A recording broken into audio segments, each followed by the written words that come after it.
So I'll be giving a brief overview of Boston Chat. So what we'd like you to know is that Boston Chat is a chat that's going to that will be basically focused on parents and caregivers of students in Boston Public Schools. We're thinking of Boston Chat. Boston Chat is, this will be a we space. And what we mean by that is this is a shared space, a shared community space, a space where, I'm sorry, and it's a space where we're hoping that it forms connection, where people will learn of resources, and also have a space to be heard. This is what we're hoping. We're hoping to form a true community with Boston Chat. And so with that, I also would like to say, Yeah, baby. I'd also like to say, with the fact that this is a shared community chat, we do know that we, even in communities, don't always agree upon everything, but we do ask that we disagree respectfully. And if some of the logistics that were laid out before are not followed, as far as raising our hands and being considerate, we will ask you to leave the group, which I don't think that would be a problem this evening.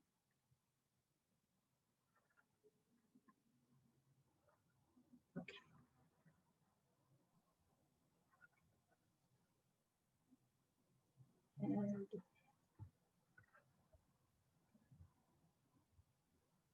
And that's to you, Lisa. Thanks, Jarrett. My name, for those I haven't met and those I have, my name is Lisa Brown. I'm the project director of the Racial Equity and Access Project at MAC. And I'm so excited. We have Dr. Mariel Novas with us tonight. A little bit about her. She's the Assistant Director of Partnerships and Engagement for Massachusetts with the Education Trust. She co-leads the Massachusetts Education Equity Partnership, known as MEEP. She was both a BPS, a Boston Public Schools student. She's a former Boston Public Schools teacher. She co-founded BEAN, Boston Education Action Network. She's a leader. She's an advocate. I'm so honored she's with us tonight, Dr. Novas. Thank you all so much. I am extremely excited to be joining you all today, even though, as we know, this moment finds us in all sorts of places. I won't even try to characterize what this is, because just from what I know is true for my family and for my friends, each of us is kind of reeling through different sets of feelings at any given point. So I know, as Jarrett mentioned, that there are countless things you all could be doing from the 7:30 to 8:30 p.m. hour on a Tuesday. And I am deeply grateful that you've chosen to spend this time with me and with each other. I'm excited that there's a smaller group here, so that hopefully we can get not simply into just kind of like standard Q&A, but really have a conversation about what are things that we have questions about, what are things that we want to understand further, and so that you all can engage with each other hopefully as well. I gave some thought to sort of how to structure this time with you, because there is so much, y'all, that we could really unpack and kind of poke at. And in light of the events of last week, this insurrection by white supremacists, this conversation, this topic is more important than ever, as it has always been critical. But I think now it really feels like the stakes are higher than they've ever been, in a way that, frankly, for me, as somebody who walks the world as a Black woman, feels pretty existential. And so I just wanted to be honest up front about where I am around this. It is hard to wake up some mornings, including this morning, and we'll see how the night ends, but it kind of feels day to day in that way. And at the same time, it is spaces like this, community spaces, that can form around people who share values that honestly just bring me life. And so with that, I'm excited to get started. Lilia, I'll just call out next slide so you can move forward. As Lisa mentioned, I'm the Director of Partnerships and Engagement for Massachusetts with the Education Trust. And Ed Trust, for those of you who are unfamiliar, is a national nonprofit that works to close opportunity gaps that disproportionately impact students of color, students from low-income backgrounds, students with disabilities, English learners, and so on. And so the work that we do through policy and advocacy is really driving that home. I sit, and you can click once, Lilia, I sit on the partnerships and engagement team. And so even though am with the national team at Ed Trust, my work is uniquely focused on Massachusetts. And so next slide. As Lisa mentioned, I convene alongside our state director, the Massachusetts Education Equity Partnership, of which MAC is a part of, which is a collective of civil rights, social justice, and education advocacy organizations and nonprofits from across the state who work together to promote educational and racial equity for historically underserved students in our state schools. And so we currently are comprised of all sorts of organizations. If you go to the next slide, I tried to kind of pull out a sampling of who we are. So as you can see there, we have community-based organizations like Hyde Square Task Force and the Immigrant Family Services Institute. We have sort of more ed improvement organizations like Teach Plus and Educators for Excellence here in Boston. We have affinity-based nonprofits like Latinos for Education and He is Me Institute, and so on and so on. I share this because a lot of what I'm going to share today and sort of my thesis statement is around the importance of coalition and the importance of community organizing and being able to mitigate the harm to push back against systemic racism. And so next slide. I wanted to start with little baby Marielle. So my story begins in the Dominican Republic. So the first picture on the left that you see there is me with my favorite bike in my grandma's patio, like the backyard in Santo Domingo. I think I was like 3 years old there or something. So I moved to the US when I was 5. And so that middle picture was actually taken the day after we arrived in the US in 1993. So that's me and my 2 siblings. Like I look at this picture and I look at the vans in the background and I'm just like, yup, it's 1993. And so you can see there, we are ecstatic to be around snow for the first time. We arrived the day before one of the like biggest blizzards in New York City that year. And so then after spending some months getting situated with family in New York, we moved up to Boston. And as you can see in that third picture, this is from, I was in kindergarten at the Orenburger. And so this is what they sent us home with to make sure we didn't get lost. So it had like my name, my address. I totally remember my mom being like, don't lose that. Didn't speak English at the time. And so, for me, coming to this country with my family at the age of 5 has informed, that immigrant experience has informed a lot of how I experience my world and my life. And I think it's been the intersection of being a Black person and being an immigrant together, and a woman at that, that really informs my lens. And so I want to be transparent about that. I spent the first half of my life in the Boston Public Schools. So I went to the Orenburger, I went to the Hennigan, I went to the Irving, for those of you, who know these schools. And so my formation was really through the Boston Public Schools. Before bilingual education was sort of kind of stricken in different ways, my entire elementary school experience was in bilingual classes. And so I was learning math in English, then I would have social studies, in Spanish, and then back to science in English. And so was able to develop fluency in English while also retaining my home language and that connectedness to who I am and my culture and my people. And so it was around 6th grade that I received a scholarship to attend private school through Stepping Stone, which is an organization that supports high achieving students in BPS into kind of gaining access to exam schools and independent schools. And so all of a sudden here I was, this immigrant kid who had only been, in Jamaica Plain and Roxbury around kids who looked like me. And then I entered private school in 7th grade. and was literally one of a handful of Latino students in the entire, in all 6 grades of the school. Predominantly white, very wealthy institution that prepared me in all sorts of ways, for the life that I've led, and also presented me at a very young age with massive lessons around what is race in this country, how does racism play out in micro ways, in macro ways, in very kind of subtle and also very explicit forms.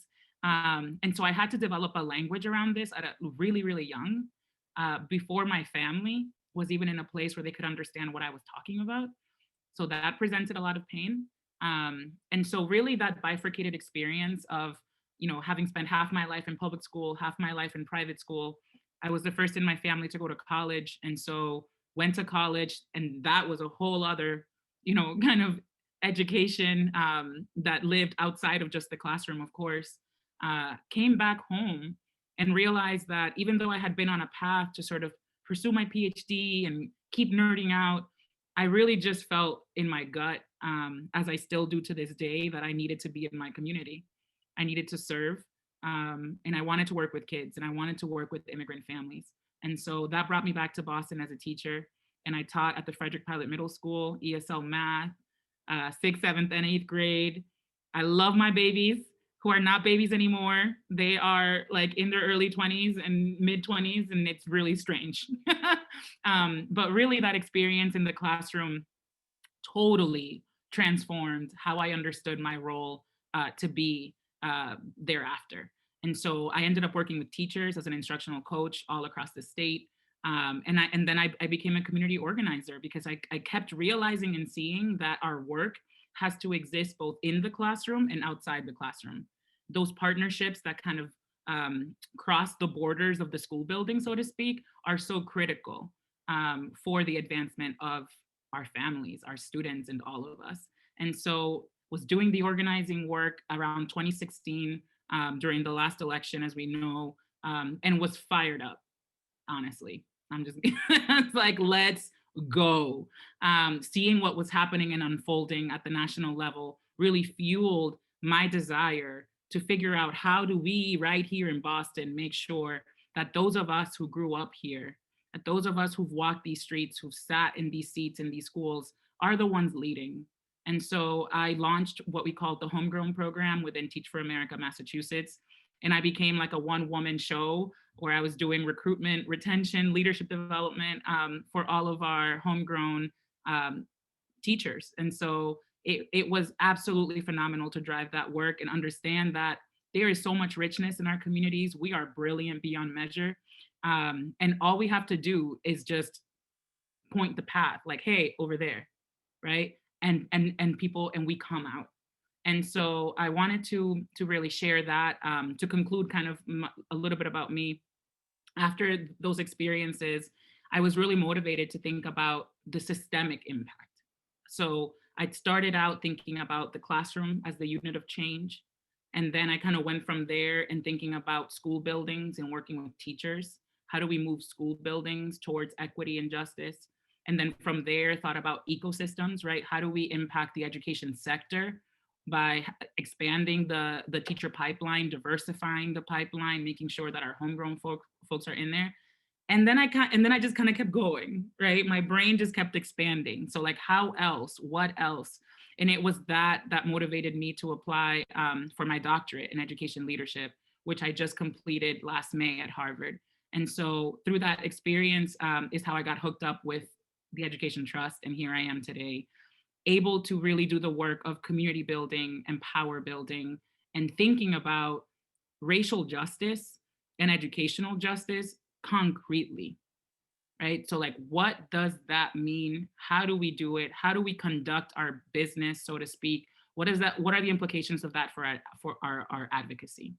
And so with that, I'm excited to kind of get into a little bit more of what the topic of tonight is. And so if you want to go next slide, Lilia, I wanted to just level set, because I don't want to assume that all of us kind of share similar definitions or kind of are in the same place about what we mean when we talk about race, racism, and systemic racism as that. And so some of you might be more familiar than others. Feel free in the chat to share your own thoughts as I'm sharing. Again, let's co-create this space and make sure that this belongs to all of us. And so next slide. I want to begin here. Because what we need to understand first and foremost, and we have to name, is that the concept of race itself is a social construct. By that I mean, it's made up. So Omi and Wynant say, everybody learns some combination, some version of the rules of racial classification and of their own racial identity, often without obvious teaching or conscious inculcation. Race becomes common sense, a way of comprehending, explaining, and acting in the world. And so really, y'all, like, we created this thing. We created this thing called race. There is no biological underpinning to how these racial categories have been created. And that is the very first thing that we have to kind of adopt and make sure that, you know, in general, our communities understand, so that we don't get locked into that identity, so that we can actually have agency in our racial classification. And so the thing about race, right, is that it's a social construct that we've made up, but it's a construct that matters, right? It is a construct with a structure that has been set up to count, to separate, and to oppress groups of people based on the color of their skin and ethnic background. If you're unmuted, just check your computer and mute yourself if you can. So race is not biological. There is no scientific basis, as I said, for this classification. So yes, there may be phenotypic differences in humans, but these racial categories were created by people to gain and maintain power and privilege and have real, and as we know, sometimes too often fatal consequences. I want to draw one more distinction that I find to be really important in this conversation, which is the distinction between self-identification and social identification. And especially for folks who identify as white, this is critical. Folks who are people of color know that they are not in the dominant structure. They are not white. And so there tends to be more of a relationship to their racial category than white people who don't always have to exist or walk in the world with a racial awareness. I have countless, I've worked with countless folks through, I facilitate a lot of groups focused around identity and power and social justice and racism, et cetera. And, I've heard many, many, many times that, I didn't identify as white until, recently, usually. And so it's important that we draw this distinction, and I'll explain what I mean by the self versus the social. While we are free to identify as we choose, right? Like I had one person in a session one time who was adamant, and he said to the group, I identify as a gamer. Like the gaming community is like who I am. That's my people. Like that is how I see myself. And I told him, I'm like, you can identify however your heart desires, right? You want to identify as a gamer because that's a community where you see yourself. That is beautiful, and go for it. That is different from having knowledge and cognizance of your social identification, right? And so these categories have been the ones that have been created in our society here in the United States based on, how people walk in the world. And these commonly used categories are white, Black, Asian American, Pacific Islander, Native American, right? Sometimes you'll see Latinx up there. Usually it's like a secondary like ethnicity, right? And so I want to be really clear that many of us, most of us, rarely fit into neat categories of like, I am solely this one thing, right? We may identify as multiracial.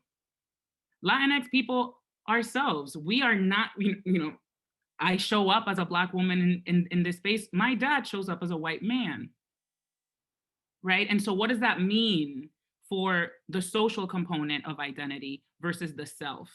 It is critical when we talk about systemic racism and understanding how power moves in institutions, that we hold both at the same time, especially for those who are white people, to act in solidarity and allyship with communities of color. It is important to adopt and hold white identity and use that for good. Leverage your privilege. And so, next slide. So again, although race is a construct, racism is extremely real. And Dr. Beverly Daniel Tatum, who wrote Why Are All the Black Kids Sitting Together in the Cafeteria? If you all have not picked this book up, I would push it to the top of your list. She charts through the developmental stages of children as a way to highlight for us how identity formation happens. And so super interesting and really accessible. So Dr. Tatum defines racism as prejudice plus power. And I'll take a pause here to kind of unpack that. Anybody can have a prejudice, right? I can have a prejudice that, you know, I prefer, you know, this type of partner over this type of partner, right? It can be me as a person of color saying, this is not true, but I'll make it up, right? Like, I would rather partner with a Black person, not a white man, right?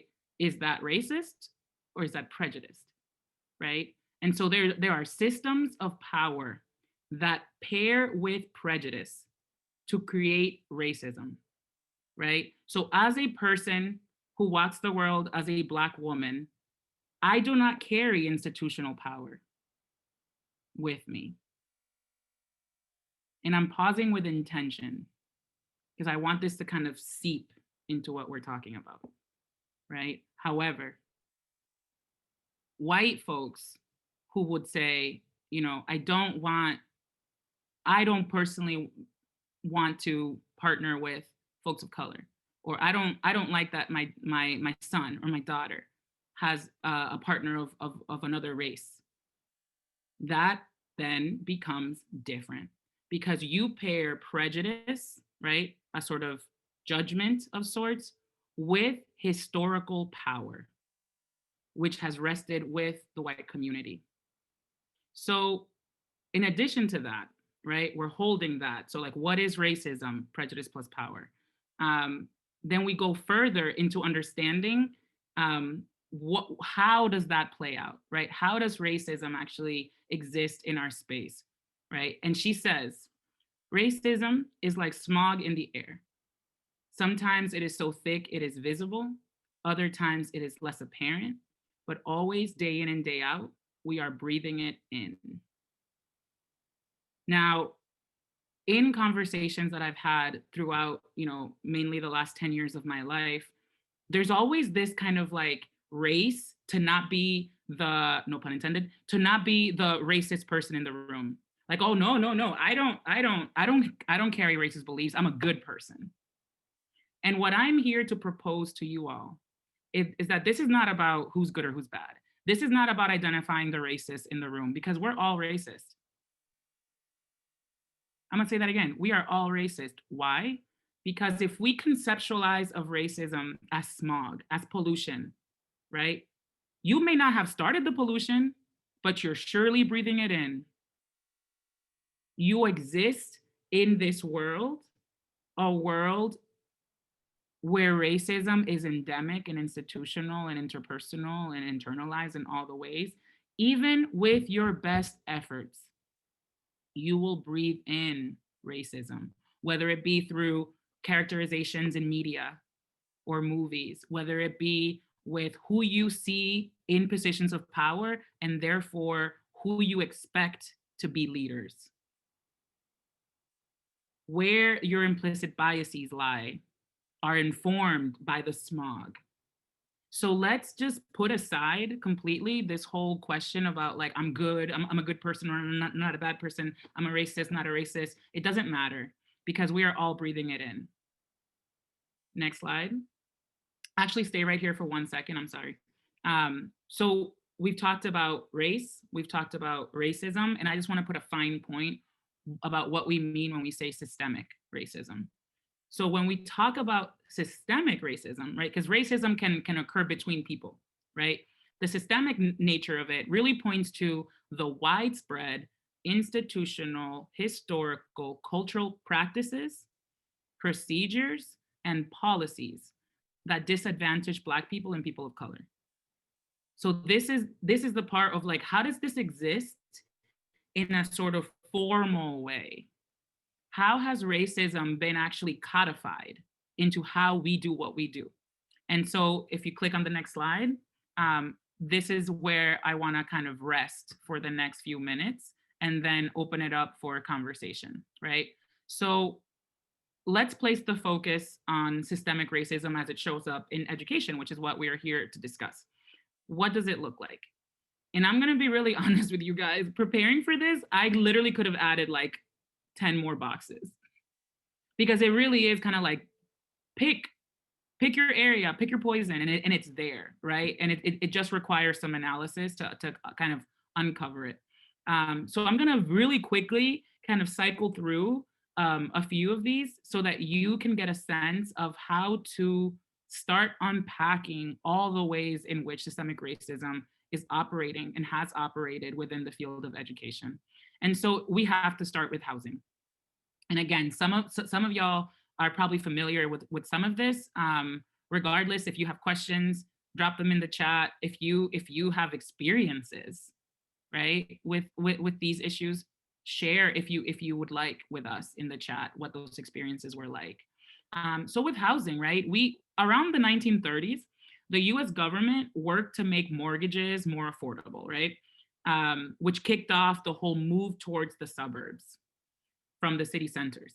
However, all neighborhoods across the country were ranked by private banks and loan corporations, giving high marks to all white neighborhoods and marking those with minorities as in red as risky investments. So what happened as a result, right? This practice became known as redlining, which in essence barred completely, did not allow Black people and other minorities from home ownership, the ability to build wealth, and sharing in the American dream.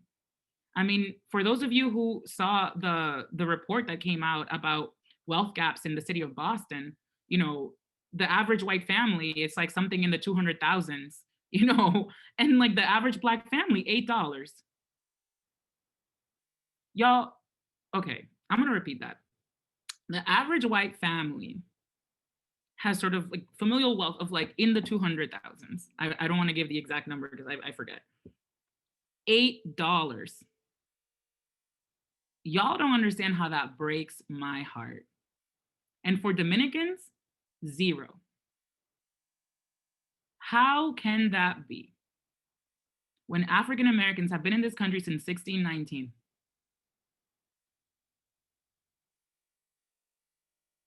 And even if you did own a home, the property values were so low that because they were located in these redlined areas, that a lot of folks, suffered foreclosures or, weren't even able to build their wealth from that home ownership. And so that, boom, systemic. It is codified into the law of who received loans, who was allowed to buy where. There it is, right? And so when we look at housing and then how that connects to school funding, the story gets even worse, right? So housing connects to school funding. We know that local school funding comes from property taxes. So if communities were redlined a century ago along racial lines, and if geographic segregation persists to this day, as we know it does, then the logical outcome is what we see, which is that historically underserved communities inhabited by largely Black and Brown families are grossly undersupported and under-resourced. And we've seen the impact of this during this pandemic. Children in the Boston Public Schools have largely been remote all year, in large part because there is no way we can catch up to the amount of dilapidation, to be clear, that exists in too many of our school buildings. And so we start seeing the linkages, how housing segregation and the intentionality behind those racist acts connect to the ways in which our schools are funded today. And then we move into sort of, okay, so who's in front of our kids? And we hear a lot at this point, 50% of students in in public schools in the United States are kids of color, so half, while 80% of teachers are white. I hear that stat like all the time in my work. And, we should ask ourselves, like, why is that, right? It certainly isn't because Black folks aren't brilliant. Absolutely not. So here is something that, when I learned this years ago, it just like, ugh, just gutted me. So the 1954 Brown versus Board of Education landmark decision, right, which sort of ended desegregation, pushed for integration. When that legislation passed, and it mandated the desegregation of public schools, it provided no protections for the 82,000 Black teachers in US segregated schools, right? And so these teachers were deemed unfit to teach white children. And so approximately 38,000 African-American teachers in Southern and border states lost their jobs within 10 years of Brown v. Board. In addition to that, the combined effects of shuttered African-American schools, the disproportionality in sort of hiring, right, where Black teachers tried to apply to the schools that would become integrated, denied, would be fired, haphazardly. And I'm happy to share citations if folks are interested in looking into this information, right? Demotions for no reason, involuntary transfers to make, commuting to your school almost impossible, so you'd have to quit. Workplace hostility, contract non-renewal, increased professional certification standards. So you just like add hoops for folks to have to kind of walk through, and then in that way dissuade them from the profession, right? And other tactics that effectively created the shortage of Black teachers we see now nationwide. And this pattern replicates for Latino teachers, Native teachers, et cetera, right? There was no intentionality with it when in this process of integration around ensuring that, kids of color had teachers of color. And so we are now where we are, where we ask ourselves, well, wait, why is this? And then so many of these challenges persist. And a lot of people point, for example, to testing. The MTEL, is what they call the teacher test here in Massachusetts, that you have to pass a series of those examinations in order to join the profession. That's a whole other Zoom. But just know that so many of these barriers to entry continue to exist and impact things like teacher diversity. Lisa, how am I on time? I'm almost done. Yeah, I'd say about 5 more minutes, but we do want to open it up for questions. Okay, perfect. Excellent.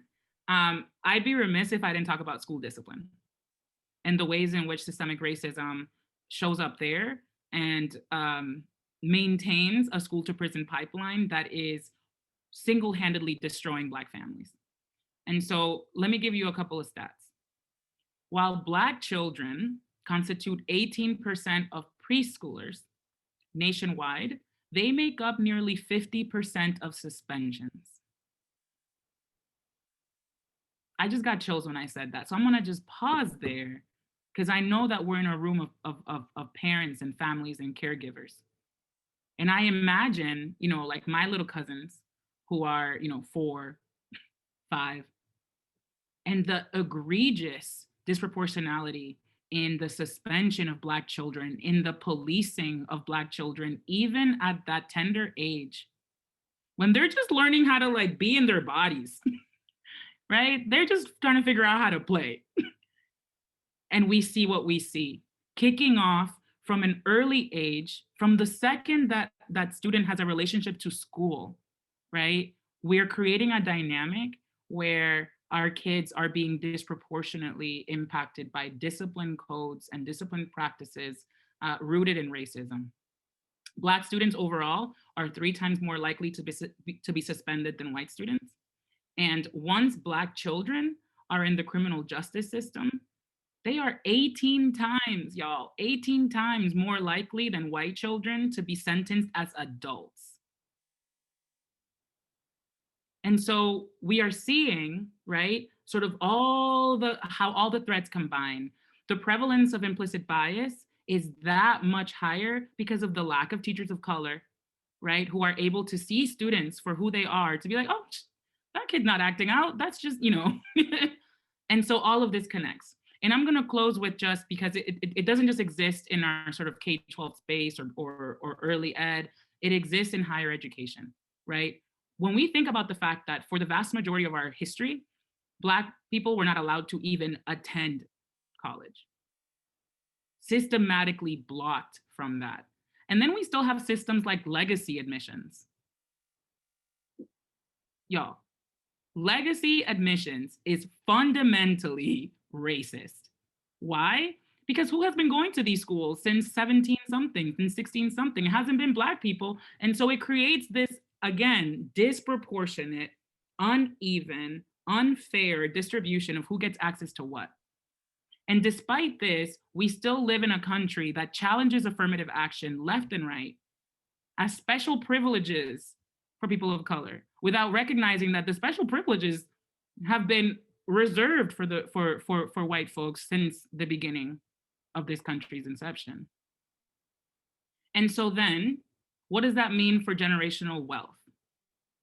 All of these things combine, right, to bringing us to being in a position where, because the amount of wealth that is held currently within communities of color, it doesn't allow parents, for example, to pay for additional SAT classes for their kids when they're in high school, the way that my friends' parents were able to support them in private school, so that they can get that high score on the SAT and therefore go to the better school. Parents can't afford to send their kids always necessarily to take driver's ed classes or buy them a car. I had turning 16 in my private school was like, oh, it's like, here comes the car parade, right? They would turn 16, they would have their permit, and their parents like, here's a car. And it blocks you when, by the time you get to college and you think about, like things like the parent contribution, right? When like parents, regardless of kind of incomes, sometimes like my family below the poverty line, I got to Yale and they told me, hey, your parents need to contribute $2,500. From where? They make $35,000 a year for me and all my siblings and all the family in DR that we have to send money back to. And so I'm gonna just pause there, recognizing, if you could go to the next slide, this is the last slide, Lilia, recognizing that I've just shared a lot in a short amount of time. And as I said at the outset, like I could take any one of those bubbles and we could just spend time on that bubble. But what I really want to close with before sharing in conversation is that I deeply believe that we need to build a movement to dismantle systemic racism, white supremacy, and de facto segregation that continues to impact schooling, right? And so this quote has really inspired me in the last year and a half, which is, social movements generally try to transform rather than work within the political system. They are not isolated protest events or short-lived coalitions that form around an issue. And so the work that I do and the work that I drive is focused on continued forms of protest and coalitions that live beyond just one issue, which is the work that I'm doing through the Massachusetts Education Equity Partnership. And so I'm gonna pause there. We can go off screen so we can look at each other's faces. I'll close with that in a little bit. But yeah, I'm curious just to kind of get a sense of feelings, thoughts in the room. I think I saw a hand raised at some point. Yeah. Yeah, we did have a hand raised, Don. I don't know if you still had a question or a comment. I work for PAL. I'm the coordinator for juvenile justice. So I was just basically agreeing with you on your comments as far as school goals and how our kids get into the system of DYS and all the above. And basically, I was just saying it's true, but I don't know if you guys see it or not, but they're trying to remove the officers from the school, which is a good thing. Mhm. I But actually, I did not know that, Dawn. Thank you for sharing. That yeah, is a good thing. um, so yeah, I just agree with you, and it's sad. And how often would this committee be held? How often, what? Sorry, was that a question? Yes, how often would this committee be held? Like, how often would we be meeting? Oh, you mean the Boston chat? Yes. I'll kick that off to Lisa and Jarrett. Yeah, so this is our first Boston chat, and we're planning to meet every other week, roughly. And there will be, as we release more Boston chats, we'll announce it on our webpage, massadvocates.org. And I see we have a question in the chat. How would you advise on how we can decolonize the curriculum to ensure that it includes people of color, our true history, and real contributions to this country? Amen. So one of the campaigns that us at MEEP and Ed Trust are in the process of kicking off for this year is centered on this exact point.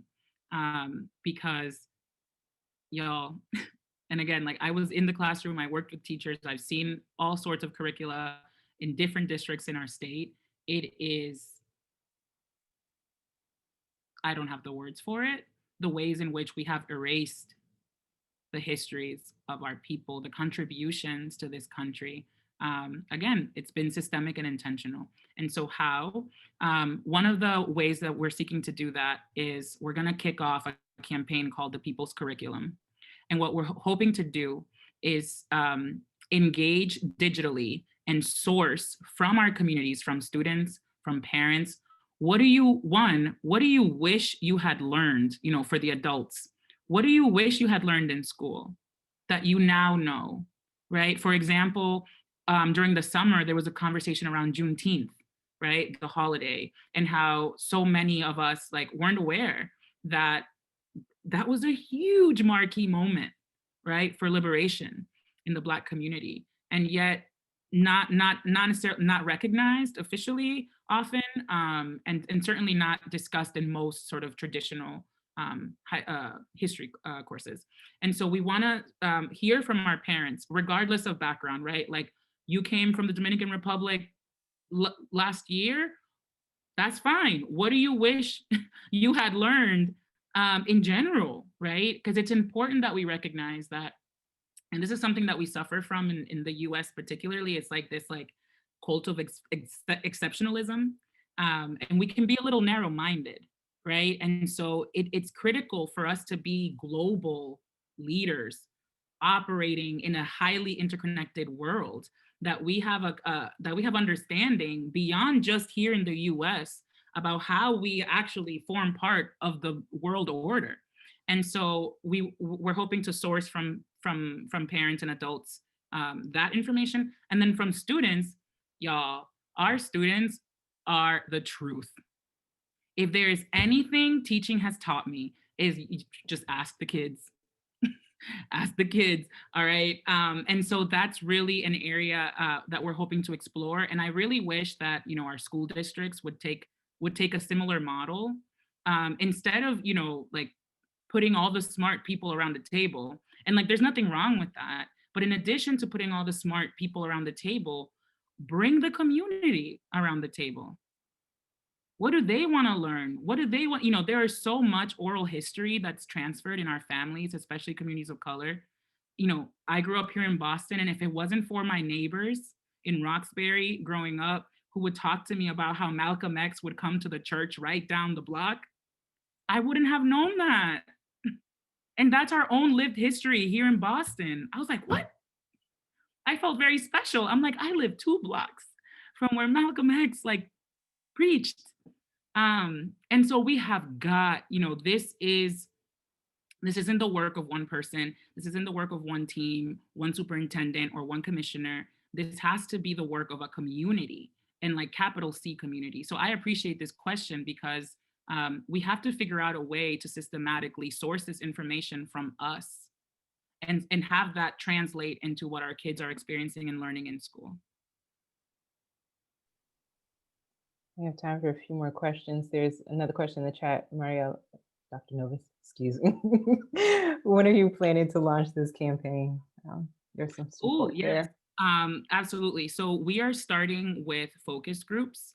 If there's any way, Lisa, for me to communicate with the Boston chat community, I'm super happy, and I would be, oh my gosh, I would be so thrilled if you all could tap into that work as well. So our hope is to start with focus groups, a focus group, and again, this is all sort of in the, like, I'm cooking it stage. I'm hoping to have a couple of focus groups of students and a couple of focus group of parents. And I'm thinking through, I'm nerding out with somebody who kind of does focus groups for a living to figure out the sort of the right composition for those groups. And what I want to do is hear from those individuals and be able, through their contributions, to create the digital campaign component, which will invite anyone who is on the internet to share, right? What do you wish you had learned? And what, whether you're coming at it as a student or coming at it as somebody who has already kind of gone through school. And so I absolutely want as many folks, certainly from Boston, across our state, to contribute to this knowledge building, so that we can then transform that into recommendations for our school communities and the legislature as well.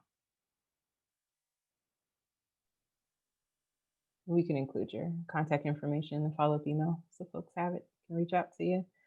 Another question in the chat. I know we're getting close to time, but the question says, as you said, COVID has made racial inequities in education worse in many ways. What do we need to be advocating for when schools start again so that the reopening of school takes into account the inequities of the pandemic? Absolutely. There are several things. Oh my gosh. I'm like, it's 8:28. I'm like, oh, okay. Number one. Y'all, we have got to get equity when it comes to broadband, technology, internet access, etc. It is really, it like honestly makes me cry.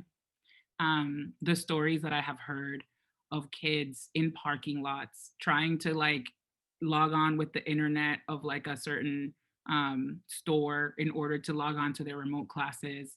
I'm seeing my younger cousins struggle so deeply with remote schooling and trying to figure out, all the different, like, like there is so much, y'all, with regard to just all the conditions surrounding the tech piece of what this pandemic has elucidated for us, like really made clear for us. So that is number one.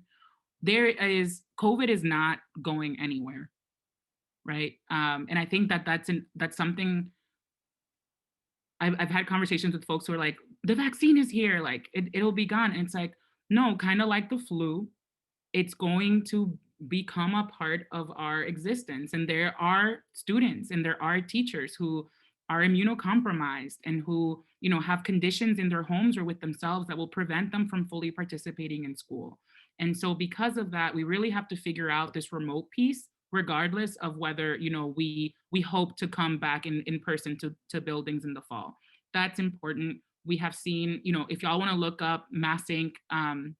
Did some polling around this and disproportionately polled families of color, and the disparities are just wild. So that's number one. Number two, we're gonna have to support our kids, primarily in underserved communities, in closing the gap in all the learning that has been lost during this time. We have students with disabilities who have just not been in school at all, have not been served at all. We have English learners who have arrived, to the country in the last year, some change, or who had been here, right before. And again, as an ESL teacher, this is close to my heart, or a former teacher, who are not learning English, right? And so if we are seeing And I know we hear the rhetoric of like, we don't want to lose a generation of children. My first response is, we've been losing generations of children, and we've been okay with that. And that should make us really uncomfortable and really mad. And then now we find ourselves in this situation. So we're gonna have to figure out how to completely, I was talking about teacher diversity. We're gonna need people. We're gonna need tutors. We're gonna need to bring more people into the teaching profession, a profession that has been so vilified and looked at so poorly in our country, right?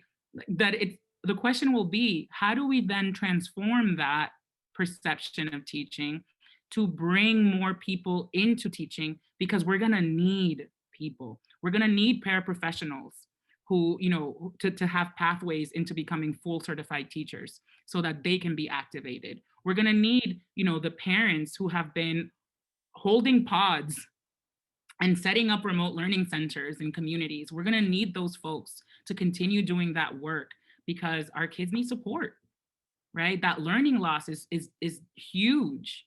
And then from there, I think it's gonna be really important in this recovery phase to think really delicately and with intention about the emotional and social component of this and the mental health aspect. Y'all, depression is real, anxiety is real. There is a lot of pain in our communities, and we need to figure out how to hold our communities as we move forward. And this is not like, oh, I'm not talking about like fuzzy, like, let's just, no. I'm talking about programmatically. We need to invest resources so that all students and families who need it and who want it have access to support, whether it be counseling or any other form of therapy. And one thing that I'll name with that is that I want us to keep an eye on our undocumented community, because something that has been really true in the past that I've been so angry about for years is the fact that there are schools still where if you don't have a social security number, you can't access the mental health supports and counseling supports of the school. What? That's crazy to me. How can we in one breath say every child, right? The landmark decision in the early 1980s that I'm blanking on right now that basically said, every child, regardless of status, has to have an education. We can't say that and then say, but we're not going to give you these kinds of supports. That is unacceptable. And so that's something that I'm thinking about as we move forward. How do we provide the mental health and social emotional support to families that do not sort of have that credential? And so how do we systematize this so that this is available to everybody, right? Understanding that we have all been through hell in this time of pandemic. And so I'm gonna keep it at those three, although I could literally keep enumerating, Lisa. Yeah. Like all those things. Yeah, no, yeah. And y'all are seeing my fire right now. This is like my post 5 p.m. Like I got no filter. I'm angry. So I appreciate y'all for holding the space and for seeing me. And I know you just met me, but I feel you, and I thank you. Thank you so much, Dr. Novas. I know we're just past time, but I wanted to check in to see if anyone has one last question. I know there are many questions. If not, if so, drop it in the chat. I'll take a look. But I wanted to, again, thank you. And also, some folks in the chat are saying thank you. Amazing job, Dr. Novas. Thank you. Seriously, thank you. Listen, y'all, the thanks is a boomerang, because none of y'all could have been here, right? Like all of you could have chosen not to come, and it could have been a conversation between me, Lisa, and Jarrett. Right? And so it takes all of us showing up and engaging and being present to do what we're doing and hoping to do. And so I think that's important to call out, right? Like there are no saviors here. The magic and the power is in all of us doing this together. And that's a great way to wrap up this time together. As it was put in the chat, check your inboxes. We're going to send out an email this week so that you all can have the resources and information shared during this time. And seriously, thank each and every one of y'all for spending time with us today, this evening. Have a Yes. good evening. Thank you. Everyone have a good evening. Take care, y'all. Bye, everyone. Thank you. See you around Boston.